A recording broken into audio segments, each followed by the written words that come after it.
Bonjour à tous, c'est Adrien.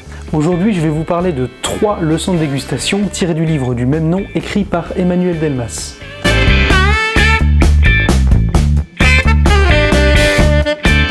Emmanuel Delmas est sommelier depuis 1996, c'est-à-dire qu'il a quand même de nombreuses années d'expérience, ayant notamment travaillé à la Tour d'Argent.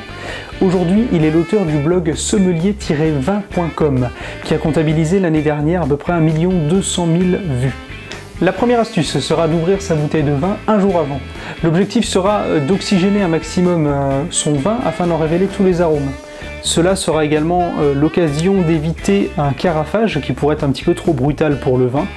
Le vigneron a quand même passé 1 an dans les vignes pour pouvoir donner ce produit, ce serait dommage de tout gâcher au dernier moment, au moment de l'ouverture.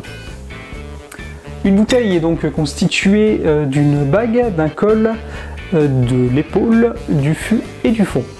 On va donc ouvrir la bouteille de vin la veille à mi-épaule, c'est-à-dire à peu près jusqu'ici. On va donc ouvrir la bouteille et s'en servir un verre. Ce sera l'occasion de goûter et de déceler des éventuels défauts. Mais le fait de servir un verre va permettre d'avoir une surface de contact entre l'air et le vin qui sera beaucoup plus importante. Le second point est que personne n'est nul en vin.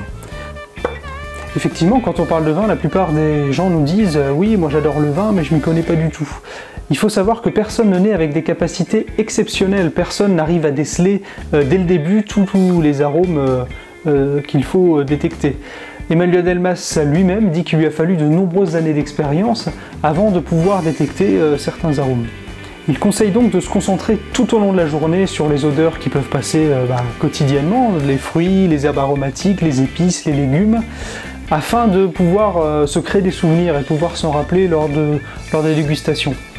Il présente également dans son livre la technique de l'entonnoir, donc c'est-à-dire que avant de se dire s'il s'agit d'une pomme, on va d'abord détecter si on sent plutôt le fruit, plutôt le côté herbacé, plutôt les fleurs, avant de se demander si le fruit est un fruit confit, si c'est des fraises, si c'est des framboises, tout ça.